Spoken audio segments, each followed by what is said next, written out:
आप सभी का शाम के 7 बजने वाले हैं और ये वक्त है आपके पसंदीदा कार्यक्रम म्हारो राजस्थान का। आप सबके साथ मैं हूं प्रियंका राय। बुलेटिन की शुरुआत सियासत से जुड़ी बड़ी खबर के साथ करेंगे। पीएम मोदी के दौरे से पहले प्रदेश की सियासत में जातिगत जनगणना का मुद्दा चर्चा में आ गया है। पीसीसी चीफ गोविंद सिंह डोटासरा ने राजस्थान में जातिगत जनगणना का मुद्दा छेड़ दिया है। डोटासरा ने कहा कि जितनी आबादी उतना हक। वहीं बीजेपी ने डोटासरा की मांग को भ्रम की स्थिति पैदा करने वाला बता दिया।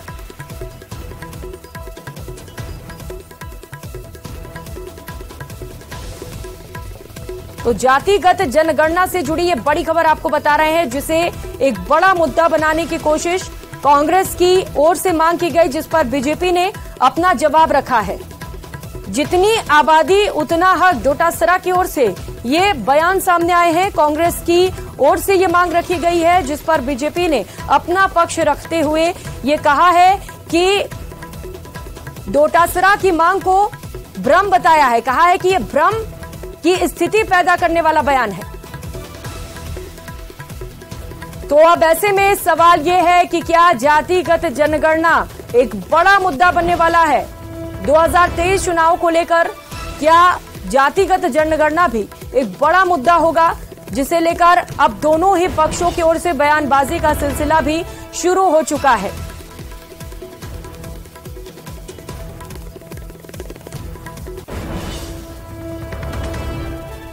तो पीसीसी चीफ गोविंद सिंह डोटासरा ने जातिगत जनगणना की मांग रखी। उन्होंने कहा जितनी आबादी उतना हक, और इस पर तुरंत बीजेपी प्रवक्ता रामलाल शर्मा की ओर से पलटवार किया गया। वो 11 से 15 के बीच में हुई थी, लेकिन उसमें जातिगत जनगणना भी हुई थी, लेकिन केंद्र की सरकार उसके आंकड़े रिलीज नहीं कर रही है। और 2011 के बाद में 2021 में दोबारा जनगणना का समय आ गया, लेकिन अभी 2023 आने के बावजूद भी केंद्र की सरकार जनगणना नहीं करवा रही है।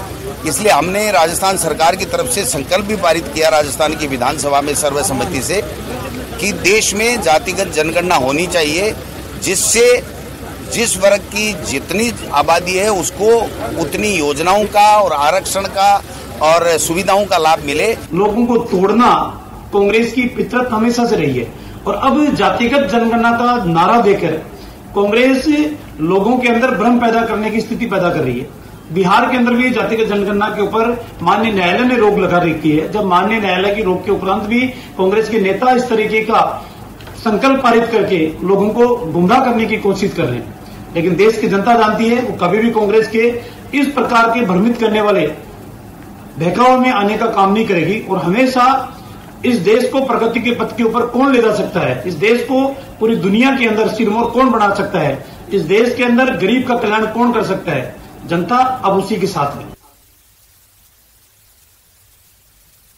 तो जातिगत गणना को लेकर एक बार फिर से बहस छूट चुकी है और बड़ा सवाल खड़ा हो रहा है कि क्या 23 के चुनाव में ये एक बड़ा मुद्दा बनने वाला है। प्राइम डिबेट में आज इसी पर करेंगे बड़ी बहस। जातिगत जनगणना वोट बैंक हो अपना, देखना मत भूलिएगा आज रात 8 बजे प्राइम डिबेट। और खबरों में आगे बढ़ते हुए लाल डायरी से जुड़ी ये बड़ी खबर आपको बता दें, जिस पर सियासी बवाल लगातार जारी है। राजेंद्र गुढ़ा की ओर से कैबिनेट मंत्री महेश जोशी पर टिप्पणी के बाद महेश जोशी ने राजेंद्र गुढ़ा के खिलाफ एफआईआर दर्ज कराने का ऐलान किया है। महेश जोशी ने कहा कि गुढ़ा ने उनके खिलाफ अमर्यादित टिप्पणियां कर उनका चरित्र हनन करने की कोशिश की है। वे अपने वकीलों के साथ राय मशवरा कर गुढ़ा के खिलाफ मानहानि का मामला दर्ज कराएंगे। उन्होंने गुढ़ा को गिरेबान में झांकने की भी नसीहत दी। कुछ हुआ ही नहीं, जो कुछ हुआ वो एक कपोल कल्पित बातें गुढ़ा जी की तरफ से रची गई और उन्होंने लोगों का कैरेक्टर असैसिनेशन का काम किया है। मैं उनपे जो उन्होंने मेरे पे लांछन लगाए हैं उनको लेकर वकीलों से राय ले रहा हूं और थाने में एफआईआर दर्ज कराऊंगा मानहानि को लेकर। बेवजह चरित्र हनन की कोशिश की गई, निश्चित रूप से बेवजह चरित्र हनन की कोशिश की गई। और वो व्यक्ति जो मेरा बहुत सम्मान करता हो 15-20 दिन पहले मेरे पास आए थे, तब तक वो खुश थे। अचानक क्या हो गया? चलिए, फिर कुछ भी बात है कि हर आदमी को अपनी भाषा पे नियंत्रण रखना चाहिए। किसी पे लांछन लगाने से पहले 2 बातों का ध्यान रखना चाहिए। एक तो खुद को देख लेना चाहिए और दूसरा वो लांछन आरोप सही है कि नहीं ये देख लेना चाहिए। गुढ़ा जी ने दोनों तरफ और अब बात बजरी माफिया पर आर पार की। कांग्रेस विधायक ने आरएलपी संयोजक और नागौर सांसद हनुमान बेनीवाल पर जमकर हमला बोला और कहा कि हनुमान बेनीवाल आंदोलन कर बजरी लीजधारक और बजरी माफिया की मदद करना चाहते हैं। साथ ही कहा कि जब बेनीवाल एनडीए का हिस्सा थे तब उन्होंने एक बार भी इसका विरोध नहीं किया। बजरी सीज करी गई इस दरमियान उसके ऊपर टैक्स दिया जाए। एक लोकसभा के सदस्य के तौर के ऊपर सबसे पहले तो वह गठबंधन की सरकार में थे। उस गठबंधन की सरकार के वक्त राजस्थान के बजरी के संदर्भ में उन्होंने क्या पैरोकारी करी, ये तमाम जो टैक्स लगे हुए थे, तमाम फैसले हो रहे थे, उस वक्त वो मौन उनके साथ क्यों खड़े रहे। सेंट्रल एम्पावरमेंट कमेटी के सामने उन्होंने एक बार भी जाकर बात करी। एनजीटी के सामने एक लोकसभा के सदस्य के नाते एक बार भी बात करी। ये तमाम जो टैक्स लगे हुए हैं, 13 प्रकार के टैक्स लगे हुए हैं, कभी भी उनके खिलाफ उन्होंने एक लफ्ज भी बोला नहीं बोला। और रुक करेंगे अगली खबर का। प्रधानमंत्री नरेंद्र मोदी कल सीकर जनसभा को संबोधित करेंगे। केंद्रीय मंत्री कैलाश चौधरी, सांसद सुमेधानंद सरस्वती सहित तमाम बीजेपी नेता प्रधानमंत्री के दौरे की तैयारियों में जुटे हुए हैं। पुलिस और प्रशासन के आला अधिकारियों ने भी सभा स्थल पर ही डेरा डाल रखा है और लगातार सुरक्षा व्यवस्था बनाने की कवायद में जुटे हुए हैं। सांसद सुमेधानंद सरस्वती ने बताया कि पीएम मोदी सीकर से किसान सम्मान निधि के तहत 17,000 करोड़ रुपए किसानों के खाते में ट्रांसफर करेंगे। प्रधानमंत्री का सुबह 9:50 पर सीकर पहुंचने का कार्यक्रम है। और उनके विशेष रूप से प्रधानमंत्री जी ने किसानों को समृद्ध बनाने के लिए, किसानों को हाईटेक करने के लिए, किसानों को सस्ते बीज, सस्ती दवाइयां उपलब्ध कराने के लिए किसान समृद्धि एक योजना लेकर के आए हैं, जिसके 1.25 लाख केंद्र बनेंगे। 250 केंद्र केवल सीकर में ही स्वीकृत हुए हैं। तो उनका प्रारंभ के रूप के अंदर एक मॉडल उसका यहीं बना है, सभा स्थल पर ही उसका उद्घाटन करेंगे और उसके साथ ही पूरे भारत में वो 1.25 लाख जो किसान समृद्धि केंद्र जो है वो बनने प्रारंभ हो जाएंगे। जो अपकमिंग जो विजिट है उसको लेकर सारी की सारी जो मौजूद व्यवस्थाएं हैं वो की जा रही हैं। उसी को लेकर आज अभी सभी अधिकारियों से इस बारे में विस्तृत चर्चा की जा रही थी, जिसमें कि सभी तरह के फोर्स कंपोनेंट के साथ, और उसके बाद जो उसकी प्रैक्टिस है वो की जा रही है ताकि जो संपूर्ण मकबूल व्यवस्थाएं की जा सके। वहीं पीएम के दौरे की तैयारियों में जुटे बीजेपी के प्रदेश अध्यक्ष ने कांग्रेस पर जमकर निशाना साधा और कांग्रेस को किसान विरोधी बताते हुए कहा कि किसानों की कर्ज माफी को लेकर कांग्रेस ने वादा खिलाफी की, फसल बीमा योजना की राशि की किश्त नहीं जमा कराई। साथ ही कहा कि फसल नुकसान की गिरदावरी भी नहीं करा पाई। भारतीय जनता पार्टी के राज में 10,000 तक का बिजली का बिल माफ था, उसने वापस चालू कर दिया और आपने अपने मैनिफेस्टो में कहा कि 5 वर्ष में 1 यूनिट भी पैसा नहीं बढ़ाएंगे। आपने 18 बार पैसा बढ़ाया है राजस्थान की सरकार ने।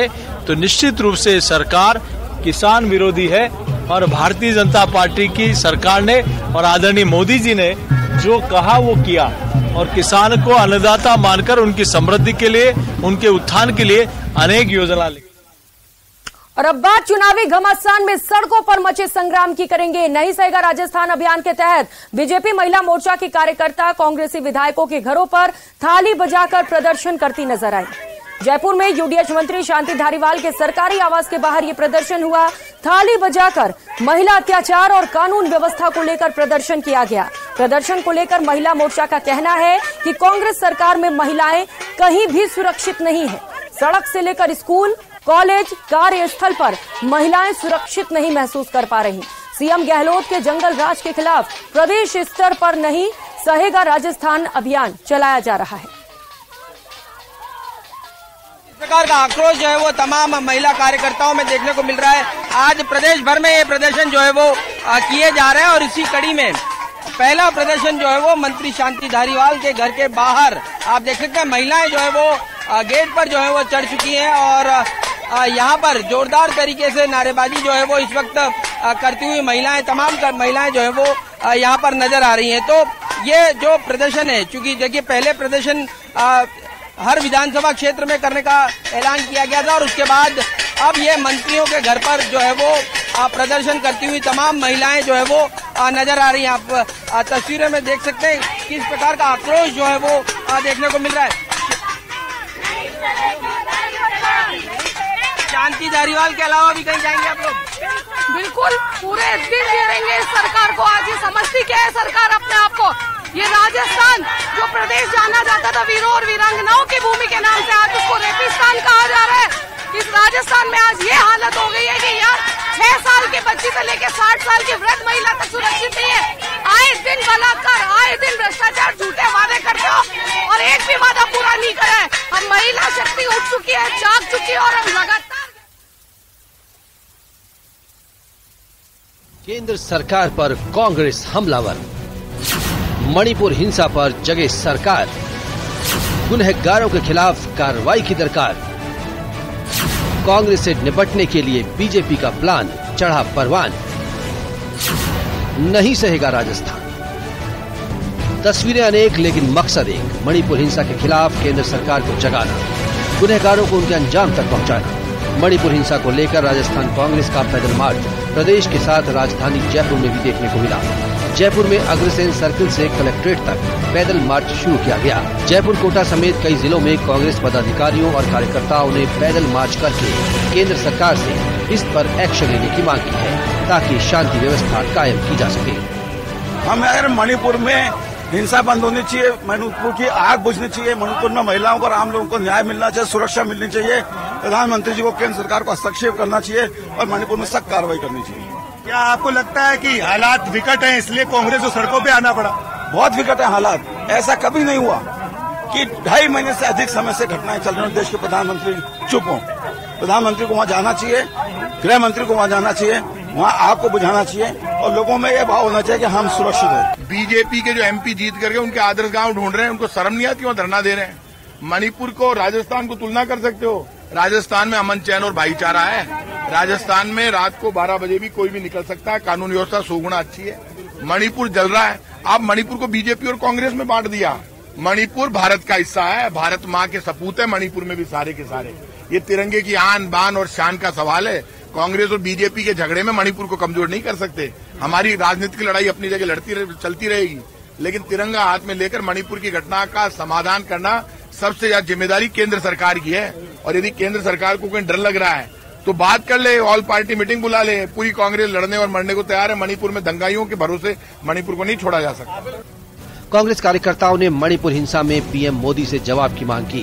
कांग्रेसियों ने राष्ट्रपति के नाम कलेक्टर को ज्ञापन भी सौंपा। बीजेपी महिला मोर्चा ने नहीं सहेगा राजस्थान अभियान के तहत बुधवार को कांग्रेसी विधायकों के घरों पर थाली बजाकर प्रदर्शन किया। आपकी टीवी स्क्रीन पर नजर आ रही तस्वीरें इसी विरोध प्रदर्शन की हैं। पूरे प्रदेश में महिला मोर्चा की कार्यकर्ता महिला अत्याचार कानून व्यवस्था को लेकर राज्य सरकार के खिलाफ जमकर प्रदर्शन किया। राजधानी जयपुर में भी महिला मोर्चा कार्यकर्ताओं की ओर से मंत्री शांति धारीवाल के आवास का घेराव किया गया। इस दौरान महिला कार्यकर्ताओं ने थाली नाद के साथ जमकर नारेबाजी भी की। इसी दौरान महिला कार्यकर्ता लाल डायरी लेकर भी विरोध जताती हुई नजर आई। मंत्री के आवास के घेराव के बाद महिला कार्यकर्ताओं ने छोटी चौपड़ पर धरना भी दिया।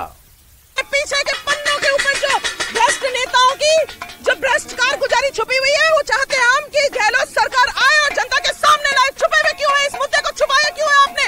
लाइए सच लाल डायरी का सामने। पूरे दिन घेरेंगे इस सरकार को। आज ये समझती क्या है सरकार अपने आप को? ये राजस्थान जो प्रदेश जाना जाता था वीरों और वीरांगनाओं की भूमि के नाम से, आज उसको रेपिस्तान कहा जा रहा है। इस राजस्थान में आज ये हालत हो गई है कि यार 6 साल की बच्ची से लेकर 60 साल की वृद्ध महिला तक सुरक्षित नहीं है। मर्दों के प्रदेश के साथ साथ महिला शक्ति का भी प्रदेश है, जो कि आराध्य की भूमि है, वीरांगनाओं की भूमि है। और ये वो महिला शक्ति है जो जन्म देना जानती है, सत्ता से उखाड़ फेंकना भी बखूबी जानती है। चुनावी साल है, इसलिए राजनीतिक दल वार पलटवार करने में कोई कोर कसर नहीं छोड़ रहे। गुजरते वक्त के साथ प्रदेश ऐसे प्रदर्शनों का गवाह बनेगा। Report news 18 Rajasthan. और फिलहाल यहाँ वक्त चला छोटे से ब्रेक।